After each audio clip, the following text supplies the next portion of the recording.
विषय नाही या स्तरावर मग कुणाचा कलेक्टर साहेबांचा विषय आपण पूर्वी जे माननीय मुख्य कार्यकारी अधिकारी साहेबांनी पत्र दिलं होतं नाही ग्रामपंचायतीकडून बिलं भरली जावीत म्हणून ते आपण सगळ्या ग्रामपंचायतीला पत्र दिले त्यानुसार ज्यांचं उत्पन्न जास्त आहे ग्रामपंचायतीत काही बिलं भरतात आता बी भरत आहेत ज्यांचं उत्पन्न कमी आहे ग्रामपंचायतीत ते बिलं भरत नाही तर त्याला आपण पोच नाही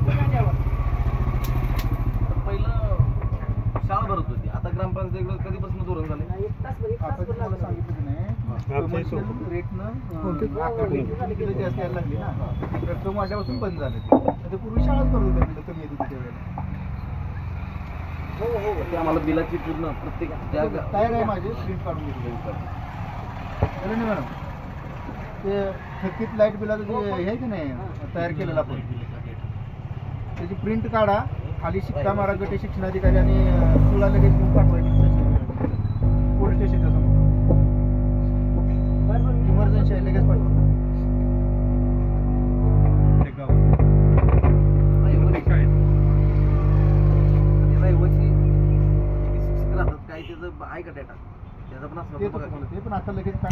सोमजी 90% शिक्षक रहिवाशी राहतच नाहीत. आम्ही पूर्ण मान तालुक्यामध्ये फिरताना बघितलंय 99% शिक्षक रहिवाशी राहतच नाहीत. फक्त त्यांची बिलं काढली जातात एक रेव्हेन्यू स्टॅम्प लावून सही दिली जाते की गावातल्या कुणाला तरी आम्ही घर भाड्याने घेतलंय कुणाच तरी म्हणून. आपली तीच मागणी आहे की प्रत्येक शिक्षकांनी प्रत्येक गावामध्ये रहिवाशी राहिलं पाहिजे. त्या हिशोबाने आम्ही यांच्याकडून मागणी करतोय की तुम्ही ते कसं अंमलात आणायचं ते बघा. दुसरी विषय की लाईट बिलाचा विषय तर प्रत्येक गावामध्ये शाळेंचे लाईट बिल पेंडिंग आहेत काहींनी भरलेत काहींचे राहिलेत तर तो पूर्ण डेटा आम्हाला पाहिजे. आम्ही BDO साहेबापासून आता मंत्री साहेब जर आले तर आम्ही त्यांच्यासोबत समोर तो गोष्ट ठेवू. बाकी गट विकास अधिकारीच नाहीत विस्तार अधिकारी पण 2च आहेत वाटतं. गट शिक्षण अधिकारी पद रिक्त आहे तर जे पद रिक्त आहे त्याचे पण डेटा द्या ते पण आम्ही बोलू. पंचायत समितीचा सगळा डेटा आपली प्रिंट काढायचा नाही ते अपडेट करून काय पाठीमागची प्रिंट आहे अपडेट करून देतो तुम्हाला. इन्स्पेक्शन वगैरे प्रोसेस कशाची गुणवत्ता तपास होते ना 100% शाळेची वार्षिक तपासणी आपण दरवर्षी सांगतो. प्रत्येक शाळेला ज्या भेटी आहेत आता कसं आहे पदं थोडीशी रिक्त असल्यामुळं प्रमाण कमी होतं. म्हणजे केंद्र प्रमुखांनी प्रत्येक शाळेला महिन्यातून किमान 2 भेटी द्यायची त्या पदं कमी असल्यामुळे होत नाहीत पण शाळा भेटी 100% होतात तपासण्या 100%. आणि सोमजी हे सर आहेत का नाही स्वतः भेटी देऊन जे गुणवंत विद्यार्थी असतात त्यांचं मी 2-4 ठिकाणी बघितलं शाल श्रीफळ देऊन किंवा गुलाब पुष्प देऊन त्याच्याबद्दल या साहेबांचं अभिनंदन आहे. म्हणजे ते भेटी देतात शाळांना स्वतः. ऍक्च्युली त्यांचं अभिनंदनच आहे कारण गट विकास अधिकारी नसताना ते त्यांचं पद सांभाळून ते काम करतायत तर आपण त्यांना अप्रिशिएटच केलं पाहिजे. पण एकटा माणूस काय नाही करू शकत हे प्रशासनाचा दोष आहे तर प्रशासनालाच आपण या गोष्टी विचारणार आहेत की पद रिक्त आहे ती भरावीत. आता हे इन्स्पेक्शन होत नाही कारण नाही पण पद रिक्त आहे पण होत नाही असं नाही. भेटी होतात तपासण्या होतात 100% आमचं टार्गेट आम्ही पूर्ण करतो. सगळी पदं झालं भरली असती तर वेगाने झालं वेगानं आणि अधिकचा वेळ देता येईल. कुठली पदं राहील तेच विस्तार अधिकारी आणि केंद्र प्रमुख पदं रिक्त असल्यामुळे आता तो विषय तुम्हाला सांगू जरा. आता नव्यानं केंद्रमाची भरती निघाली सरळ सेवेत तर त्याची परीक्षा आहे 1 ते 5 डिसेंबर. 1 ते 5 डिसेंबरच्या दरम्यान परीक्षा होणार आहे ऑनलाईन आणि त्यातून जानेवारीपर्यंत आपण अजून 10 केंद्रवाची पदे येतात नवीन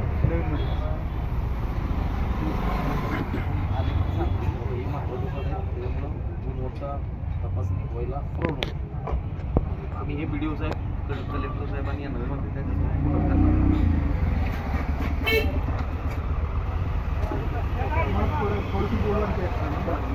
ती एवढी जर पदं रिक्त असते ना शिक्षणाची सरांनाही माहीत आहे. ऑरेंज शाळा सुरू आहे.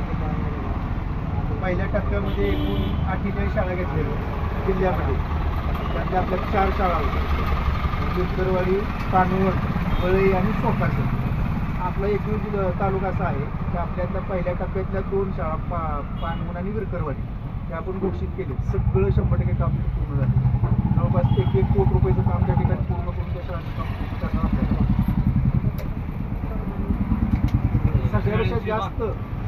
सगळ्यापेक्षा जास्त मॉडेल स्कूलचं काम आपल्या तालुक्यात चांगलं आहे.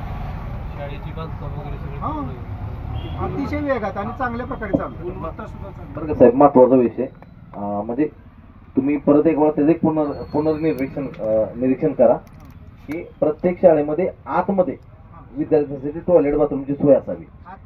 आतमध्ये म्हणजे शाळेच्या आवारात जे गेट असेल त्याच्यामध्ये, कंपाऊंडच्या आतमध्ये, कॅम्पसमध्ये, कारण बऱ्याच ठिकाणी नाही येत ही सोय. नसेल तर तसं परिपत्रक आपण काढू, ग्रामपंचायतीला करायला लावू, पण ते ऍटलिस्ट त्याचं एक तुम्ही एक सर्वेक्षण दिलं पाहिजे की कुठल्या शाळेमध्ये टॉयलेट बाथरूम आतमध्ये नाही, तेवढं एक बघा प्लीज. कारण काय होतंय, विद्यार्थी लहान मुलं एक रस्त्यावर जाता येता ऍक्सिडेंट होण्याची शक्यता आहे. आता सांगतो तुम्हाला,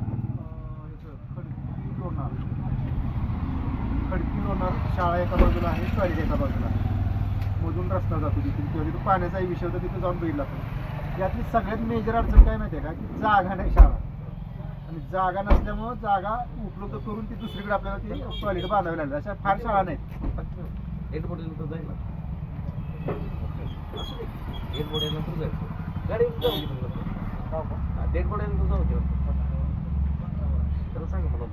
आणि सर दुसरा एक महत्त्वाचा प्रश्न आहे, जिल्हा परिषद शाळेची बाळं लहानच असतात, त्यांना काही समजत नाही, परंतु त्यांची एकच टॉयलेट असेल, त्याला दरवाजा नसतो. शिक्षकांना असा सूचना करा की जी लघवीची सुट्टी असते किंवा टॉयलेटसाठी जे सोडलं जातं, अगोदर विद्यार्थ्यांना सोडण्यात यावं, नंतर मुलांना, म्हणजे ती लहानच बाळं असतात, ते आम्हाला घरी येऊन किंवा बऱ्याच ठिकाणी तसं सांगितलं जातं. याच्यामध्ये काय माहितीये का, आता हा मुद्दा आहे, तो मुद्दा एखाद्या शाळेतला असेल, एखाद्या म्हणतोय, आपली एकही शाळा अशी नाही की म्हणजे मुलांचं वेगळं आणि मुलींचं वेगळं टॉयलेट नाही, अशी एकही शाळा नाही. फक्त त्या काही ठिकाणी टॉयलेटची नादुरुस्त म्हणजे पडझड्या पावसाच्या याच्यामुळे झालेली आहे, ती दुरुस्त करून देणं गरजेचं. सिंगल टॉयलेटची शाळा नाही आपल्याला.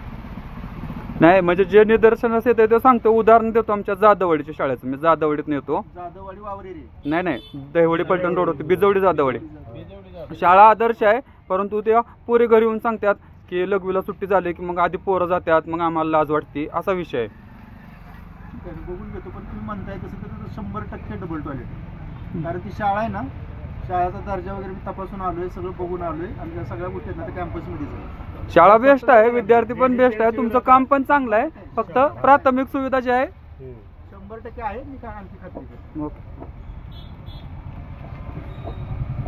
आपला आहाराचा काय विषय आहे ना, शालेय पोषण आहार एकदम व्यवस्थित, कुठली कसली तक्रार नाही. जे आपल्याला 6 दिवसांचं वेळापत्रक दिलं जातं, त्यानुसार प्रत्येक दिवशी शिकवलं जातं. दोन ड्रेस मुलांना यावर्षी आपण टेस्ट केली 100% शाळांना पाठ्यपुस्तक पहिली कॅटेगरी. जिल्हा परिषद शाळा आणि अनुदानित सगळ्या शाळा, या सगळ्या शाळांना शासनाकडून मोफत मिळते. सगळ्या शाळांना एक्स्ट्रा ऍक्टिव्हिटी, एक्स्ट्रा एक्झाम म्हणजे आपण खाजगीला आपण परवानगी देत नाही ना. काही पालकांच्या 8,000 काही शाळांच्या घेतले जाते त्या परीक्षा, आपण नाही परवानगी देत. आता नव्यानं सुरू झाली 4थी आणि 7वी, 4थी 7वी शिष्यवृत्ती यावर्षीपासून सुरू झाली, आणि पहिली 5वी आणि 8वी. तर यावर्षी 4ही वर्गांना शिष्यवृत्तीची परीक्षा होणार. आणि अख्ख्या जिल्ह्यातून आपण असं काम केलं शिष्यवृत्तीवर की मेकिंग ऑफ स्टुडिओ आहे.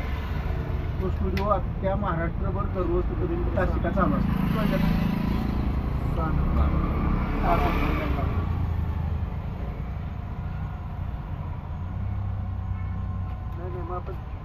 सोमजी उपक्रम यांच्याकडे चांगले राबवले जातात. मी स्वतः बघतो, अभिरूप शिष्यवृत्ती म्हणून जे पोरांना काय असतं नाही, घरच्यांना शिकवता येत नाही, तर हे रोज एका एका शाळेचे शिक्षक बोलवून त्यांच्या डिजिटल स्टुडिओ आहे इथं खाली पंचायत समितीमध्ये, त्यातनं ते लाईव्ह केलं जातं आणि ते आपण कधीही बघू शकतो. पूर्ण महाराष्ट्रात दररोज सकाळी 11:30 ते 12:30 तासिका आपल्या देवडीच्या स्टुडिओ चालू.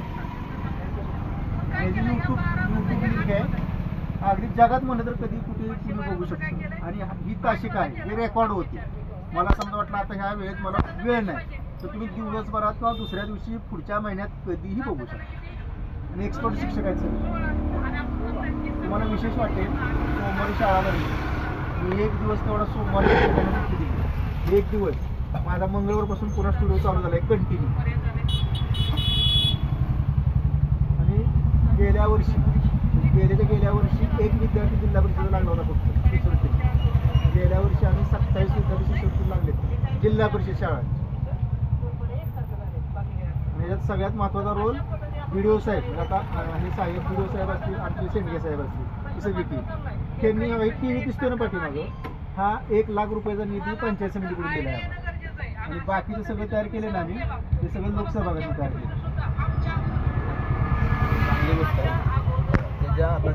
ज्या ज्या त्रुटी तुम्ही सांगितल्या त्या आम्ही लिहून घेतल्या. आम्ही BDO साहेब, तहसीलदार साहेब आणि कलेक्टर साहेब त्यांच्यासोबत बोलणार आहे आणि त्याच्यावरती मी मार्ग काढू. पण आपल्याला मान खटावची किंवा पर्टिक्युलर मान तालुका पकडा, मान तालुक्यामध्ये आपल्याला शिक्षण व्यवस्था मजबूत झाली पाहिजे, हे आमचं ध्येय धोरण आहे. म्हणून आम्ही तुमच्यासोबत जे काही विषय संबंधित विषय शेअर केले, बोललो आम्ही तुमच्यासोबत. आणि ज्या ज्या प्रॉब्लेम्स आहेत त्या नक्की आपण दूर करू, करायचा आम्ही प्रयत्न करू, तुम्ही पण करायचा प्रयत्न करा. आणि दुसरा विषय, शिक्षक हा प्रत्येक गावामध्येच राहिला पाहिजे, याची व्यवस्था झाली पाहिजे. टॉयलेटची व्यवस्था सांगितली त्याच्यावरती पूर्ण तुम्ही सर्वे करून आम्हाला सांगितलं पाहिजे. त्याची माहिती आहे ठीक आहे. आपल्याला. ती माहिती. ज्या ज्या गोष्टी, आणि जसं तुम्हाला सांगितलं की शाळांचा जो इश्यू आहे की प्रत्येक गावामध्ये पटकमी आहे, तर त्याच्यावरती आपण काहीतरी बसून सोल्युशन काढू, मार्गदर्शन देऊ शिक्षकांना किंवा तिथल्या पालकांना, आणि त्यातनं काहीतरी चांगलं पर्याय काढू. ज्या ग्रामपंचायत, ज्या शाळा व्यवस्थापन समिती अशा शाळा एकत्रीकरण करायला तयार आहे, त्याच्यासाठी पहिलंच पत्र निघालेलं आहे. आम्ही प्रयत्न बी केला, ते पत्र तसं कुणी आम्हाला दिलेलं नाही की आमच्या शाळा एकत्र करा. लगेच तातडीनं आपण जाऊन निर्णय घेऊ शकतो. कसं आहे, तो प्रबोधनाचा विषय आहे, लोकांना ते गोष्टी समजून सांगणं विषय आहे. कारण कसं आहे, आपल्याला गुणवत्ता विद्यार्थ्यांची कशी वाढेल आणि आपल्यातनं अधिकारी, मोठ्या मोठ्या लेवलचे अधिकारी कसे होतील, मुलं कशी पुढे जातील, ते आपण बघितलं पाहिजे. त्यासाठी आपण बघू, ते प्रयत्न करू. पण तुम्ही सहकार्य करावं त्याच्यामध्ये, एवढीच आमची अपेक्षा आहे. आणि ज्या ज्या त्रुटी आहेत त्या लवकरात लवकर दूर कराव्या. सोहमजी, आमच्या पत्रकारांच्या वतीनं अजून एक पिसे साहेबांना निवेदन आहे की आता डिजिटल युग आहे, परंतु शिक्षकांचं म्हणजे सगळेच नाहीत, बऱ्यापैकी मोबाईलवरती सर्फिंग करणं, ती पोरं घरी येऊन सांगतात, किंवा आम्ही जर त्यांच्याकडे गेलो की आमचं बाळ म्हणतोय तुम्ही मोबाईल वापरताय, तर त्यांना शाळेत पण त्या पोरांना प्रॉब्लेम होऊ शकतो. ह्याच्यावरती थोडंसं काहीतरी निर्बंधात्मक पाहिजे. आता तुम्ही तो कॅमेरा बसवलाय, पण कुठं बसवलाय? शाळेच्या बाहेर. तो ऑफिस, CCTV जो बसवलाय तो शाळेच्या बाहेर बसवलाय, तो ऑफिसमध्ये पाहिजे. बरेचसे शिक्षक काय सांगतात पोरांना, अभ्यास करा, मला ऑफिसमधलं काम आहे, आणि ते सर्फिंग करत बसतात. म्हणजे सगळेच नाही बरं का, असं ब्लेम नाही करत, पण ह्याच्यावरती पण थोडंसं काहीतरी निर्बंध पाहिजेत. त्या सूचना पण दिल्या. फक्त त्यात अडचण काय होती की आता तातडीनं माहिती मागवली जाते. काही लिंक आहेत किंवा काय वरिष्ठ येतात, ते मुख्याध्यापकाला मात्र त्याच्यात थोडंसं अलर्ट राहावं लागते आणि ते मोबाईलवरून ती माहिती भरावी लागतात. थोडक्यात सांगतो मला, मी गेले काल आणि आज आम्ही निवडणुकीच्या ह्याची माहिती भरायचं काम चालू झाले आमचं. मसवड नगरपालिकेचं तिकडे आम्हाला मनुष्यबळ द्यायचे, पुन्हा तिथे पंचायत समिती, जिल्हा परिषदेच्या ह्याच्यासाठी आम्हाला काही करायचं. त्या अशा माहिती येतच नाही वरचेवर. किंवा आत्ता स्पर्धा आहेत, उद्या आणि परवा सगळ्या शिक्षकांच्या स्पर्धा आहेत. ती माहिती सगळी ऑनलाईनच भरावी लागते ना. तर प्रत्येक शिक्षकांना ऑनलाईन नोंदणी करायची, त्यानंतर विद्यार्थ्यांची माहिती ऑनलाईन इलेक्शनचा बी लोड आहे. त्यामुळे थोडंसं हे झालं. नाही, सिस्टम PC तर आहेतच ना प्रत्येक शाळांना, बऱ्यापैकी आहेतच. मोबाईलवर माहिती भरणं होतं ना, काय नेटचा प्रॉब्लेम आहे. नेट म्हणजे 2 दिवस सर्व्हर. आपल्याला त्याच्यावरती पण एक गोष्ट करायची आहे, कारण शिक्षकांना अतिशय प्रशासनानं प्रचंड लोड दिलाय. छोटी छोटी कामं पण त्या शिक्षकांना सांगितले, तर त्यांचा पण भार कसा कमी होईल ते पण आपल्याला बघायचं आहे. आणि त्यांनी फक्त शिक्षणावरती, विद्यार्थ्यांना शिकवण्यावरती कसा भर दिला पाहिजे आपण बघणार आहे. त्याच्याबद्दल पण आपण आले की मंत्र्यांच्या मूर्ती पण लिहून घ्यायची. अतिशय म्हणजे प्रशासनाचा अतिशय प्रचंड म्हणजे त्यांना, म्हणजे आम्ही बघतो ना ते आपला मुद्दा असतो बरोबर आहे ना, मुद्दा मांडलं पाहिजे ना आपल्याला.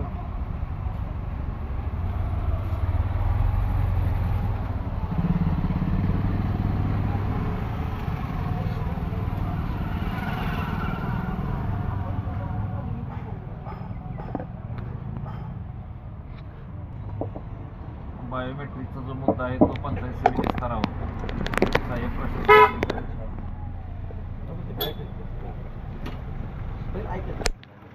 पंचायत समितीमध्ये सहाय्यक प्रशासन अधिकारी बसतात. तिथे एक बायोमेट्रिक मशीन आहे, त्यामध्ये आपण बांधकाम, पाणी पुरवठा, अंगणवाडी, मानमसवड, त्यानंतर शिक्षण विभाग आणि पंचायत समितीचे सर्व विभाग याची नोंदणी केलेली आहे. आणि त्याच्यानुसार सर्व अधिकारी कर्मचारी बायोमेट्रिकचा तिथं वापर करतात पंचायत समिती स्तरावर. आता दुसरा मुद्दा CCTVचा आहे. आता CCTVच्या मुद्द्यासंदर्भात जर म्हणायचं झालं तर आता पंचायत समितीची ती इमारत मोडकळीस आलेली आहे जुनी. त्याचं आता नवीन इमारतीचं बांधकाम आहे, इथं आपल्या नवीन जागेत सुरू झालेलं आहे. 1-2 स्लॅब त्याचे पडलेले आहेत. त्याच्यामुळे CCTVचा आहे तो त्याला आपल्याला अनुदान मागणं शासन स्तरावरनं आणि ते कार्यान्वित करणं. आता नवीन इमारतीला ऑलरेडीच्या बजेटमध्ये जर असेल तर ते होऊनच जाईल, पण त्याला कालावधी जरा लागू शकतो. हा एक दुसरा CCTVचा मुद्दा आहे. विषय कसा आहे माहिती आहे का साहेब, आता ती बिल्डिंग बनेल त्याला किती वर्ष लागतात काय माहित नाही. ती CCTV तुम्ही काढून प्रत्येकडे पण लावू शकता, काय प्रॉब्लेम नाही. तर CCTV प्रत्येक विभागामध्ये लागला पाहिजे, हे प्रायोरिटीने, कारण शासनाचा GR आहे तसा. CCTV बायोमेट्रिक प्रत्येक शासकीय कार्यालयामध्ये लागला पाहिजे. बायोमेट्रिकला काय केलं की आम्ही एकाच ठिकाणी पंचायत समिती अंतर्गत सर्व कार्यालय त्याचे एकत्रितच नोंदणी केलेली आणि ते चालू आहे मशीन आपलं बायोमेट्रिकचं. त्याच्यामुळे फक्त राहिला विषय CCTVचा. आता CCTVचा विषय त्यामध्ये बांधकामला स्वतंत्र अधिकारी आहेत, पाणी पुरवठ्याला स्वतंत्र अधिकारी आहेत. मग ते अधिकार आणि त्यांचे अनुदान की त्यांच्या वरिष्ठ विभागाकडून त्यांना मागवून घेऊन ते कार्यान्वित करावं लागतं. आपल्याला BDO साहेबांना सांगून CCTVचा मार्ग मोकळा करता येईल ना, मग तेच आपण BDO साहेबांकडे मांडतो.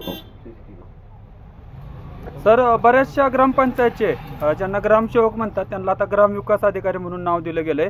तर त्यांना 2-2, 3-3 गाव आहेत. उदाहरणार्थ ग्रामपंचायत 1 नंबरच्या गावातल्या नागरिकांनी फोन केला, ते म्हणतात आम्ही 2 नंबरच्या गावात आहे. 2 नंबरच्या वाल्याने केला की म्हणतात आम्ही 1 नंबरमध्ये आहे. आणि दोघांनी आम्ही तो प्रयत्न केला, एकत्र येऊन फोन केला तर ते म्हणतात आम्ही ऑफिसला आहे. ह्याच्यावरती पण थोडंसं कंट्रोल पाहिजे. 70 पद आहेत आपल्याकडे, आता 58 भरलेले आहेत, अजून 12 पद रिक्त आहेत. मग काय जणांच्याकडे 2 किंवा 3 ग्रामपंचायत आहेत. बऱ्यापैकी डोळापट्टा दिवस आलाय सुद्धा भरली जाते. डॉक्टर साहेब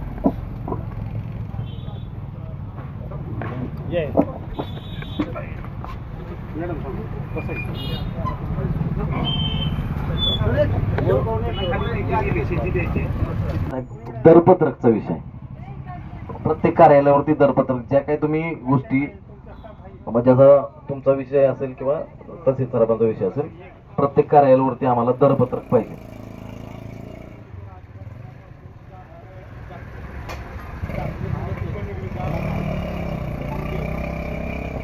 म्हणजे त्यामुळे काय होतं माहिती आहे का, म्हणजे सामान्य जे नागरिक आहेत ना त्यांना बिनकामाचे पैसे द्यावे लागतात. तर दरपत्रक हे कंपल्सरी पाहिजे. त्याच्यानंतर प्रत्येक तेच दर्शनी भागावरती आणि प्रत्येक कार्यालयावरती त्या अधिकाऱ्याचं नाव, त्याचा नंबर, त्याची भेटण्याची वेळ हे पाहिजे पूर्ण कंपल्सरी.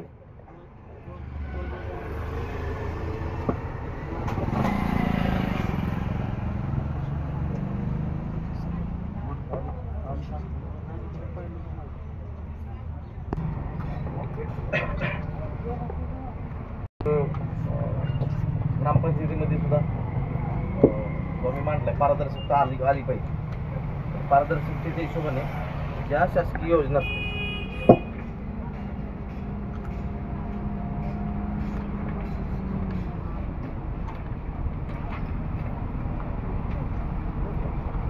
CCTV बसवून हा तर महत्वाचा मुद्दा तुम्हाला सांगितला. ग्रामपंचायतीमध्ये पण बघा CCTV बसले पाहिजे, ठीक आहे. त्याच्यानंतर प्रत्येक ग्रामपंचायतीच्या बाहेर ना ज्या तुम्ही योजना पंचायत समितीच्या तर्फे येतात त्या प्रत्येक ग्रामपंचायतीच्या बाहेर डिस्प्लेवरती लागल्याच पाहिजेत.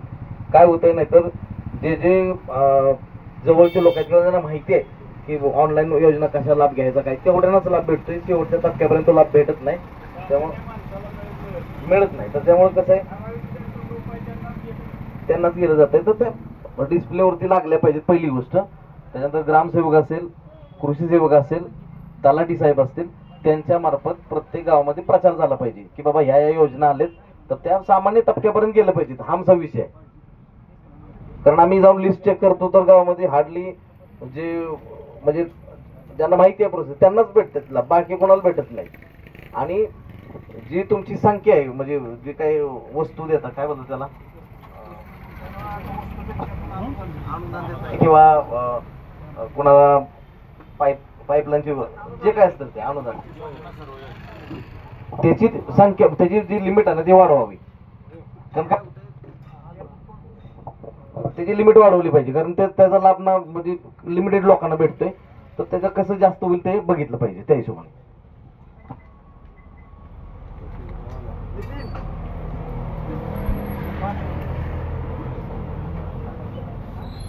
आता मला वाटतं सॅटर्डे संडे शनिवार रविवार सुट्टी दिली तर जे शासनाचं टायमिंग आहे कर्मचाऱ्यांसाठी तो कुठला टायमिंग आहे? 9:45 हा, तर ते 9:45 ते 7:15 त्याचं आपल्याला त्यासाठीच बायोमेट्रिक पाहिजे असतं की कर्मचारी वेळेवरती आले पाहिजे, ते वेळेवरती गेले पाहिजेत त्या अनुषंगाने. तर त्याची आपण कसं करायचं व्यवस्था? कारण समितीत झालं तुमचा विषय, बाकी पण कार्यालय आहेत म्हणजे हे झाले, ग्रामपंचायत झाली, तलाठी कार्यालय झालं, बरेच सारे ठिकाणी आहेत की तिथं कसं आपण हे करणार. कृषी विभाग आहे, बरेच साऱ्या गोष्टी आहेत. जिल्हा परिषदेची कार्यालय जी आहे ती मगाशी सांगितल्याप्रमाणे तो वेगळा पॅटर्न आहे जिल्हा परिषद आणि शासकीय कार्यालय तो वेगळा.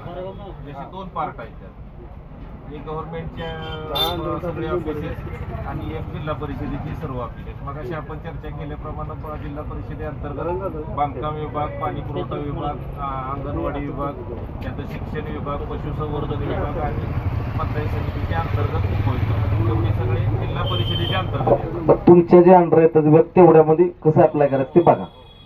त्याची टाइमलाईन आम्हाला ते लिहून द्यायचं बरं का. मी बोलते म्हणजे तोंडानं नाही, मला ते पर्टिक्युलर तुम्ही लेटरवरती लिहून द्यायचं की या टाइम पिरियडमध्ये आम्ही ते कम्प्लीट करणार. तोंडानं आश्वासन नका, मला लिखित आश्वासन त्याचं पाहिजे. आता पशु विभागाचं तुमच्या अंडर येतं ते नाही, येऊन भेटून गेले पण त्यांनी ते ओढाओढीचे उत्तर दिले, त्याचा काय अर्थ नाही. त्याच्यामध्ये काय माहिती आहे का, हॉस्पिटलमध्ये डॉक्टरच नाहीत पहिली गोष्ट, डॉक्टरचा इश्यू. रिक्त पद आहेत सगळे, बरेच सारे रिक्त पद आहेत, डॉक्टर नाहीत.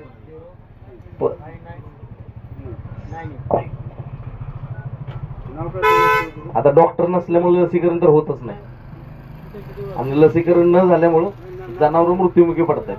आता शेतकऱ्यांचं दुःख काय की घरचा माणूस गेल्याचं दुःख नाही, तेवढं एक जनावर गेल्याचं दुःख आहे, कारण त्याचं झटक्यावरती लाख रुपयाचं नुकसान होतंय.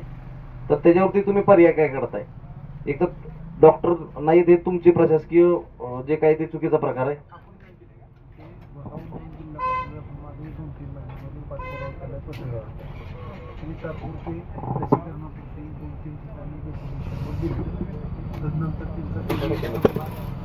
प्रत्येक काही 6 चार्ज ती बोलून देखील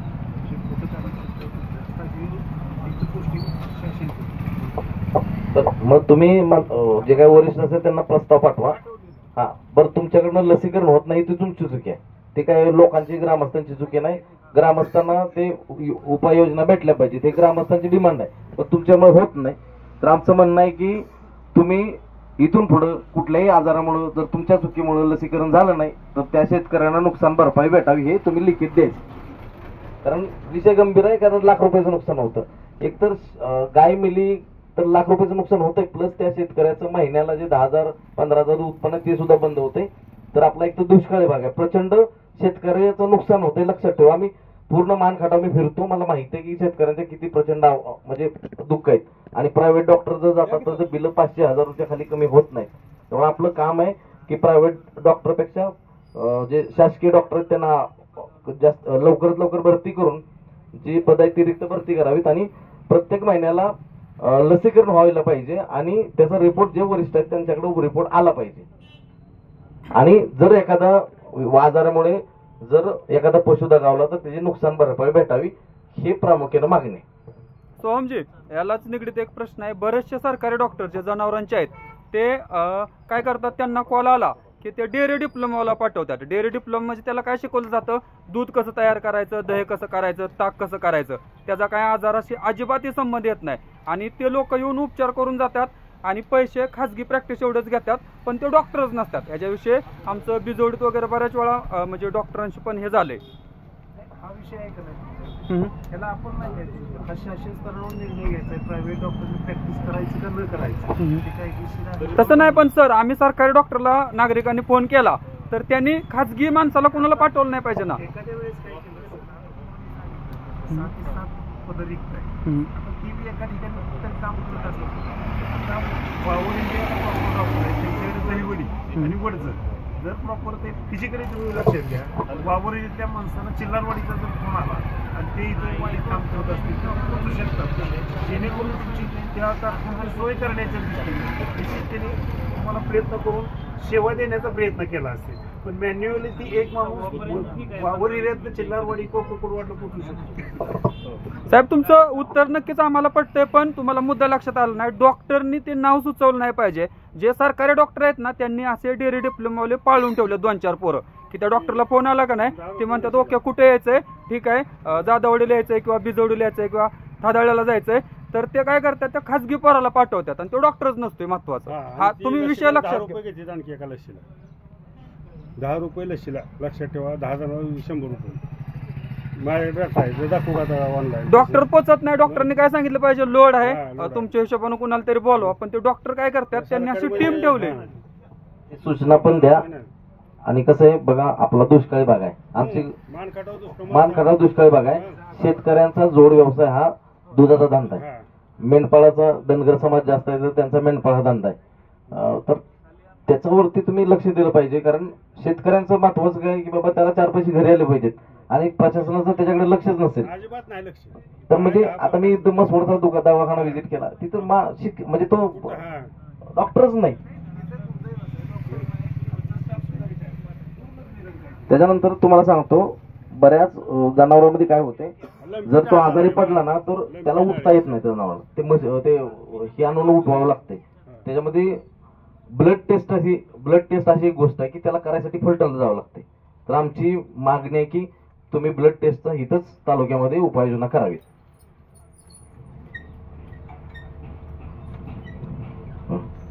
आणि जे औषध साठा आहे ज्याला कोल्ड स्टोरेजची गरज आहे तर ती कोल्ड स्टोरेज पण प्रत्येक हॉस्पिटलमध्ये तुम्ही अवेलेबल करावं, एवढी डिमांड आहे.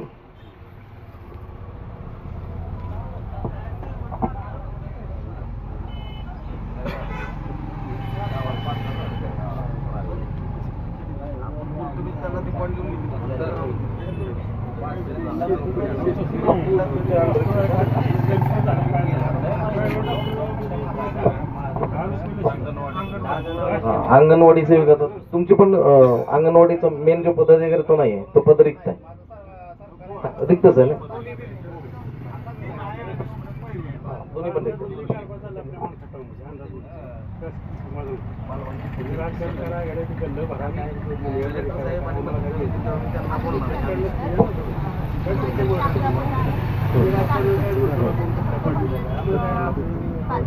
चालेल 100%. सुपरवायझरचे 11 पद आहेत, त्याच्या बदले 6 पद रिक्त आहे.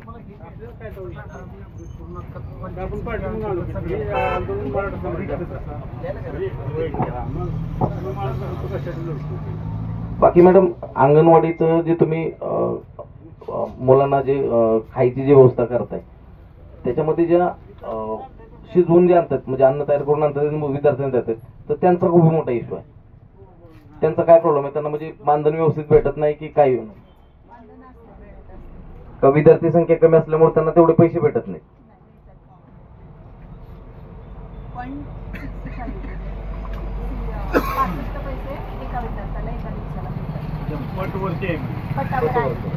पट कमी असल्यामुळे काय झालंय, ते काचकूच करतात, जे कमी पैसे भेटतात त्यामुळे ते कसं गुणवत्ता राहते की नाही ते तुम्ही कसं चेक करणार. ते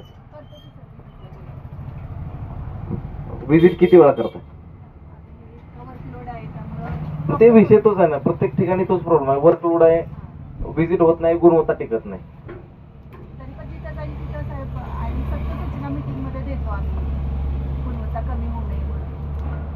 ते जे बनवतायत ना त्यांना काहीतरी पैसे जास्त भेटतील असं काहीतरी करा, जेणेकरून ते तर मनापासून बनवतील, नाहीतर लय अवघड आहे. लहान मुलांचा प्रश्न आहे. बरोबर मुद्दा साहेब, तुमचा जो विषय आहे, जास्त कसे भेटतील त्या जेवण बनवणाऱ्या काय त्यांना काय नाव दिले, मदतनीस. हा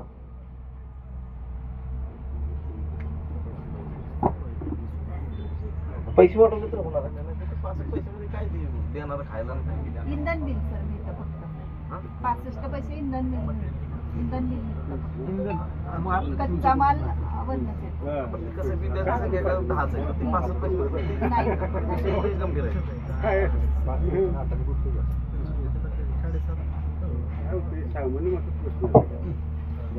अजून मॅडम काय प्रॉब्लेम?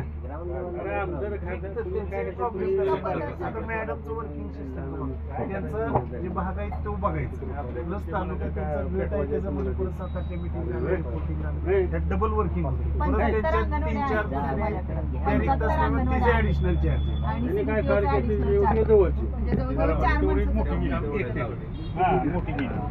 Vacancy हा झाला. मॅडम ते गुणवत्ता सुधारली पाहिजे त्या हिशोबाने. बाकी आणखी काय तुमच्याकडनं सुचवायचं होतं? आम्ही काय बोलतो माहिती आहे का, आम्हाला तालुक्यातल्या सगळ्या शाळा म्हणजे प्रत्येकाला योग्य सगळं काय भेटलं पाहिजे म्हणून आम्ही एवढा प्रयत्न करतोय. ठीक आहे, तुम्हाला जरी काही इश्यू असले तुम्ही आम्हाला सांगा, आम्ही आहे प्रशासन भांडायला. आम्ही कसं करायचं काय करायचं आम्ही बघतो ते, कारण तुमच्याकडे ते तुमच्या लेवलला होणार ना, ते आमच्या लेवलला होणार. ठीक आहे.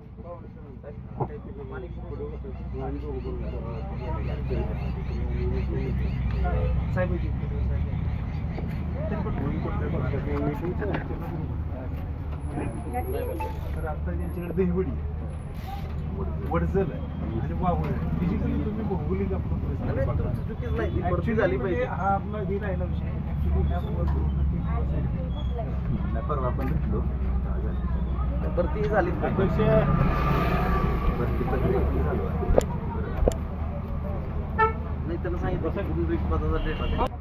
लाडक्या बहिणा योजना ज्यावेळेस चालू झाली होती त्यावेळेस तुमची तिथं त्या कार्यालय होतं तिथं, पण आता कार्यालय बंद झाले. नाही तर मी गेलो होतो, चौकशी केली, म्हटले बंद झाले, 7ला शिफ्ट झाले, ते कक्ष बंद झालं. त्याचं आता तुम्हाला सांगतो त्याचं कारण. हा नाही, पण त्याचा विषय काय झाला माहिती साहेब, आता मला सांगा, एखाद्या गावातली महिलेचे पैसे बंद झाले, तिला माहितीच नाही पैसे का बंद झाले, तर तिला जायला 7 पैसे जर बघायला जावं लागले तर त्या बाईने काय करावं मला सांगा? होईल का शक्य? एक गावातली सामान्य बाई तिला जाणं शक्य होईल का? जर त्यावेळेस ज्यावेळेस तुम्हाला योजना राबवायची होती त्यावेळेस तुम्ही योजना कशी राबवली? आशा वर्कर, ग्रामसेवक, प्रत्येक जिथं काय सेंटर्स आहेत तिथनं सगळ्या फॉर्म भरून घेतले. आता ज्यावेळेस ऑनलाईन मोबाईल, आणि आता ज्यावेळेस योजनेमधून कटौती करायची तर तुम्ही डायरेक्ट ऑफिस शिफ्ट केलं. तर आमची मागणी काय माहिती का साहेब, त्याच्यामध्ये पण लिहिली आमची मागणी. ठीक आहे,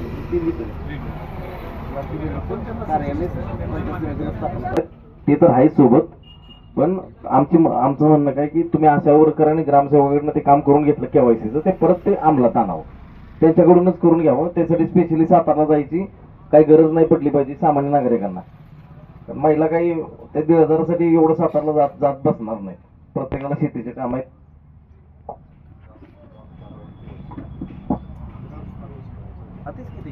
आशा वर्कर ग्रामसेवक त्यांच्याकडून करून घ्या. प्रत्येक ग्रामपंचायतीमध्ये एक ऑपरेटर असतो, कम्प्युटर ऑपरेटर, त्याला ते काम सोपवा. तर ते झालं पाहिजे, नाहीतर काय केवायसी किती 6-6 महिने झाले पैसे बंद आहेत महिलांचे त्यांना. आणि का बंद होत आहेत पैसे त्याचे तुम्ही जाहीर करावं. काही लोक सांगतायत की बाबा तुम्हाला मोदी साहेबांचा तो शेतीचा लाभ भेटतो त्यामुळे तुमचे पैसे बंद झाले. तर त्याचे निकष काय आहेत ना ते तुम्ही सगळ्या गावामध्ये डिस्प्ले केले पाहिजेत की कुठल्या योजनामुळे पैसे बंद होतात, हे निकष प्रत्येक ग्रामपंचायतीमध्ये लावले पाहिजेत तुम्ही. कारण त्याच्यासोबत लोकांना माहित नाही पडणार की नक्की कशामुळे महिलांचे पैसे बंद झालेत. अतिशय महत्वाचा विषय.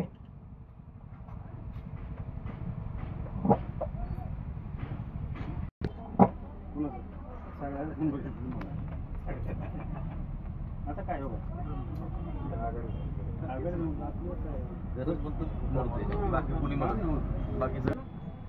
घरकुल योजनेचा, तर घरकुल योजनेमध्ये सुद्धा पारदर्शकता पाहिजे. कारण गावागावामध्ये कसं होतंय, आपल्याच लोकांना घरकुल योजना म्हणजे पुढे केलं जातं ना, तर घरकुल योजनेवरती जरा तुम्ही स्ट्रिक्ट काहीतरी केलं पाहिजे. त्याची गाईडलाईन प्रत्येक ग्रामसेवकाला तुम्ही दिली पाहिजे की घरकुल ज्याला खरंच गरज आहे अशा माणसाला घरकुल भेटलं पाहिजे. त्याचे निकष किंवा त्याचं सर्वे जो करणारा अधिकारी तुमचा येणार आहे त्यांनी खरंच बघून दिलं पाहिजे की नक्की कोणाला घरकुल भेटलं पाहिजे, ते सर्वेक्षण प्रॉपर झालं पाहिजे. आणि सोहमची आता तुम्ही घरकुलचा मुद्दा उचललाय तर त्याच्याशी रिलेटेड मुद्दा आहे MRGS नरेगा रोजगार हमी, ज्याला म्हणलं जातं अर्ध आम्ही अर्ध तुम्ही. म्हणजे बऱ्याचशा शेतकऱ्यांना किंवा लाभार्थ्यांना सांगितलं जातं, ग्रामसेवक काय म्हणतात घरकुलाला 5,000वर रुसा. विहिरीसारखं काम असेल साहेब किती मिळतात विहिरीला? 5 लाखाच्या वर काहीतरी. तर बऱ्याचशा ग्रामपंचायतचे सरपंच म्हणतात की 50,000वर रुसा तुमचं काम होऊन जाईल. त्याचं माझ्याकडे पुरावा आहे, ते आम्ही तुम्हाला कधीही दाखवू शकतो. म्हणजे आम्ही त्याचं स्टिंग ऑपरेशन केलंय. तर ह्याच्यावरती सुद्धा साहेब तुमचं बंधन पाहिजे. पंचायत समितीमध्ये अशा काही टेबल आहेत, ती बऱ्याच ठिकाणचे रोजगार सेवक तिथे येऊन बसतात आणि तेच त्या विहिरीचे मालक होतात. जर एखाद्यानं तो 50,000वर नाही रुसला 5 लाखाच्या कामासाठी म्हणतोय बरं का, तर त्याला काय सांगितलं जातं, क्वेरी काढल्या जातात बऱ्याच वेळा.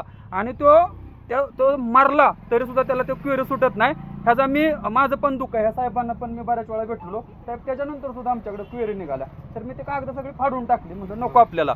कारण ते कसं झालंय, रोजगार हमीचा नियमच ठरलाय की अर्ध आम्ही अर्ध तुम्ही. तर गावचे सरपंच सांगतंय, समजा घरकुल असेल तर 20,000 रुसा, विहिरीचं काम असेल जिथं 5 लाख भेटतात 40,000 50,000 रुसा. तर ह्याला कुठेतरी ही जनतेचा पैसा आहे, टॅक्समधून जातोय. ह्याच्यावर सुद्धा ह्या अधिकारी साहेबांनी थोडंसं बंधन लावलं पाहिजे.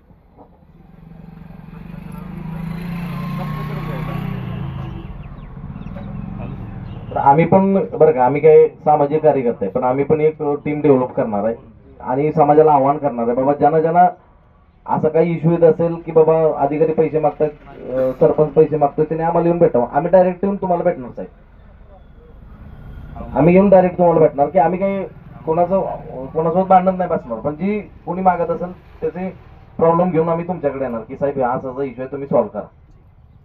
आमच्या अधिकारी पैसे मागत नाही. आता नरेगामध्ये काय झालंय MRGS मध्ये की खाजगी स्टाफ जो भरलाय ती लोक तुमचं काम अडवतात आणि करा म्हणलं तर त्याच्यावेळेस स्थळ पाणी किंवा भेट द्यायला येतात का नाही, घर कसं बांधले किंवा हिरकुटं खांदायची, त्यावेळेस त्याला ती ऑफर केली जाते बाबा एवढं. त्याच्यामुळे तो ह्याच्यात पण गावत नाही. आमच्या काय म्हणतात, तो कॉन्ट्रॅक्ट मधला असला नाही तर आता काय सांगायचं, ह्याच्यात गावला असता पैसे खात्यात, त्याला काय म्हणतात लाचलुचपत मध्ये. पण तसं पण आम्ही त्यांना धरून देऊ शकत नाही. गंभीर प्रश्न आहे, त्याच्यावरती काय करता येईल ते तुम्ही लिखित स्वरूपात द्यायचं बरं का साहेब. आम्ही डिस्कस करतोय पण तुम्ही आम्हाला लिखित स्वरूपात द्यायचंय, कारण आमच्या मानखाटाचा प्रश्न मार्गी लागले पाहिजे, आमचं धोरण आहे. हा ते लिखित द्यायचं त्यांनी सगळं. आणि सोमदादा आपली 5 लोकांची टीम नेमू मान तालुक्यात मराठा समाजाचे कार्यकर्ते खास, म्हणजे का हो लक्ष बाबा देखरेख आहे तुमच्या अंडरखाली. हां हां बरोबर आहे. हां मराठा समाजाचे 4-5 लोक तुम्ही बॉडी नेमा 5. हां लक्ष राहील बाबा कुठं काय झाले पाठपुरावा नको. हां किंवा प्रत्येक गाव हे करा. हां पाणी पुरवठाचा विभागाचा तुम्हाला सांगतो साहेब, बरोबर आहे का? बरोबर.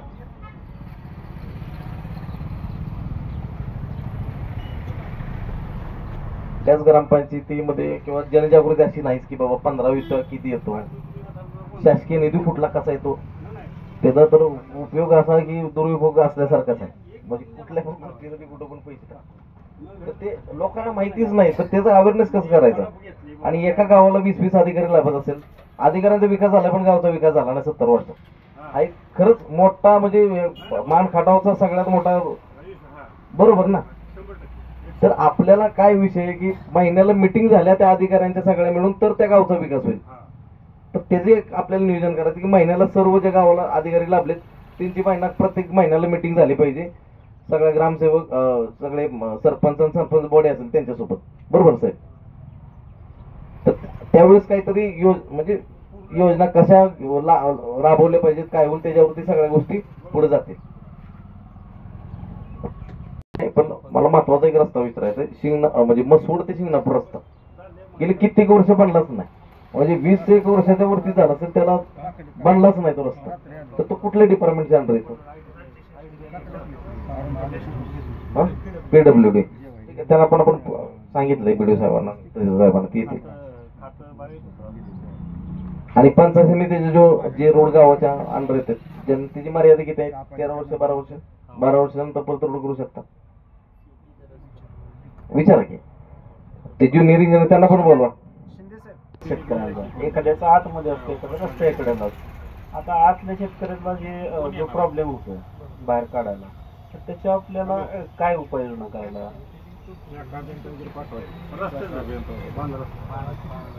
साहेब पाणंद रस्त्याचं ऐका की एखादा आता नाही, समजा असेल ऐका की, आता पाणंद रस्त्याचं ऐका की थांबा एक मिनिट पाणंद रस्त्याचं बावनकुळे साहेबांनी विधानसभेत घोषणा केली पावंद रस्ते ते अजून जी आर आला ना आता महिना 2 महिने झाले घोषणा करून पावंद रस्ते 12 फुटाचा रस्ता 2 महिने झाले आता जी आर आलाय नाही आलाय म्हणजे नुसतं आपलं असं घोषणा सरकारी आहे ना घोषणा सरकार झाली. म्हणजे कुठं बांधव चालायचं नाही कुणाला काय कुठं काय नाही आणि एखाद्याचा ऊस आता असेल त्याला काढायचं म्हटलं किती नाही काय त्रास कुठंच होतो. नाही मका वजे म्हणजे सगळंच नक्की काय आहे आहे? हा तेव्हा तुम्ही जाऊ देत नाही तेव्हा तुम्ही आहे असं हा, डोंगराळ भागात हा. आणि इतर भागामध्ये बावनकुळे साहेबांनी हे केलं की जी आर काढलाय म्हणजे म्हटलं विधानसभेत घोषणा केली आपल्याला दोन्ही बाजूच्या शेतकऱ्यांच्या सह्या घेऊन आपल्याला ग्रामपंचायतीच्या नमुना नंबर 23 ला ती नोंद करावं लागेल आणि नंतर मग त्याच्यावर आपल्याला रोजगार हमीचा खर्च करता येतो पण जी आर तर तसा काढला म्हणून बावनकुळ्यांनी सांगितलं होता की कोणाला विचारायची गरज विधानसभा, हा, नाही मा- सर्वे नंबरवरून डायरेक्ट 12 फूट हा रस्ता ठेवावाच लागेल याचं नक्की काय आहे का शेतकऱ्यांनी मान्यता घ्यायची लागेल?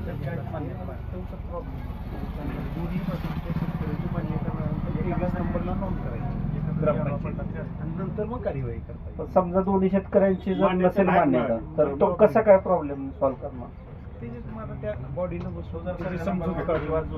पण एखाद्या समजा आता त्याचा प्रॉब्लेम त्याला सॉल्व्ह करताच येत नाही हा, मग ते मारामारी करायची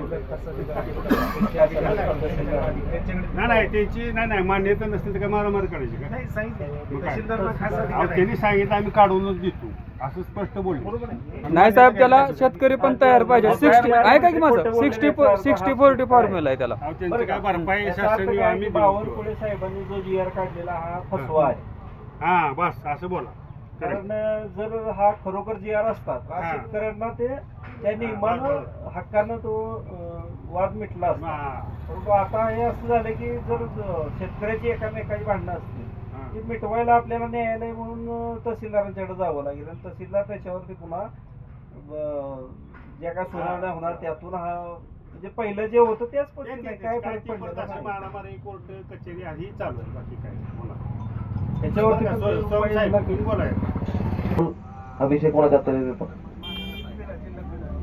जिल्हा क्रीडाधिकारी आणि मेडिकल कॉलेज किंवा इंजिनिअरिंग कॉलेज वगैरे अरे मेडिकल कॉलेज आणि इंजिनिअरिंग कॉलेज मोठे कॉलेजेस तुमच्या अंडर येत नाही ना बरं आणि ग्रामीण रुग्णालय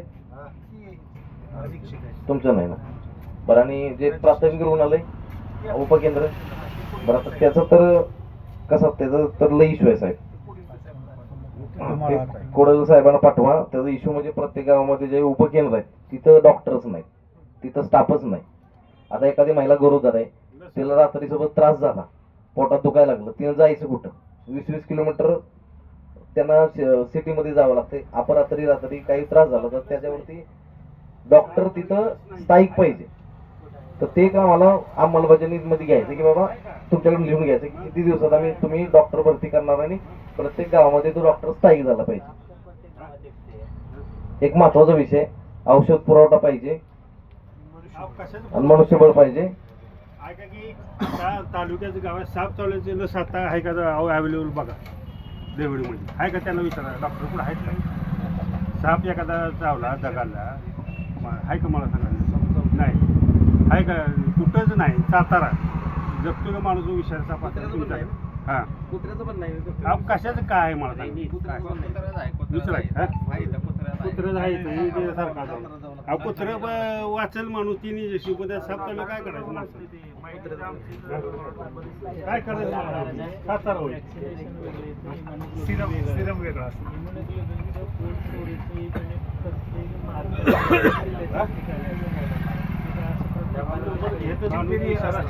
बरं का साहेब महत्वाचा विषय तुम्हाला सांगतो ॲम्ब्युलन्स सेवाबद्दल आम्ही पूर्ण रिसर्च केला तुमच्या PSC सेंटरला 6 ॲम्ब्युलन्स आहेत आम्ही त्याचं पूर्ण मागवलं किती पदं रिक्त आहेत काय तर कॉन्ट्रॅक्ट पद्धतीने ॲम्ब्युलन्सचे ड्रायव्हर भरला तर तुम्ही त्यांचं म्हणणं आहे पण आमचं स्पष्ट म्हणणं आहे की ते 6 ॲम्ब्युलन्स चालूच नाहीत कारण ग्रामीण रुग्णाला 2 ॲम्ब्युलन्स त्यातली एक बंद एक चालू आहे एकावरती ड्रायव्हर नाही तर दुसऱ्या जी बंद ॲम्ब्युलन्स त्याचा ड्रायव्हर इकडे शिफ्ट आहे ठीक आहे दुसरी गोष्ट एक मसवडला फक्त प्राथमिक आरोग्य केंद्र आहे, तिथं एक ॲम्ब्युलन्स आहे, 2च ॲम्ब्युलन्स चालू आहेत. त्याच्यामुळे काय होते, सामान्य जनता आहे ना, त्याला इमर्जन्सी कुठलाही पेशंट कुठे घेऊन जायचं असेल, प्रायव्हेट याला कॉल करायला लागतं, 4,000 रुपये ते पैसे चार्ज करतात. तर आमचं म्हणणं आहे त्या 6 PSAच्या ॲम्ब्युलन्स चालू झाल्याच पाहिजेत, प्लस 2 ॲम्ब्युलन्सच्या ग्रामीण रुग्णालयाच्या आपण वर्किंगमध्ये पाहिजे. ते बंद पडली तर नवीन भरती करा, पण आम्हाला त्या 2 ॲम्ब्युलन्स पाहिजेत. मसवड जे रुग्णालय तिथे पण आम्हाला 2 ॲम्ब्युलन्स पाहिजेत. अशा टोटल 6, 2, 8 आणि 2, 10 ॲम्ब्युलन्स असतील तर अख्ख्या तालुक्यामध्ये काहीच कोणाला प्रॉब्लेम येणार नाही. आणि त्याचा 108 नंबर, 102 नंबर, मला वाटतं 108 नंबर चालू, 102 नंबर बंद आहे, तर ते दुसरा नंबर आहे तो पण चालू करावा. आणि त्याची जनजागृती एवढी चांगली व्हावी की लोकांनी इमर्जन्सी असली की पहिले त्या ॲम्ब्युलन्सला कॉल केला पाहिजे, जेणेकरून फ्री ऑफ कॉस्ट ॲम्ब्युलन्स सेवा भेटली पाहिजे. हा नाही तुम्हाला म्हणले आम्हाला पाठिंबा द्या, तसं काय नाही म्हणलं.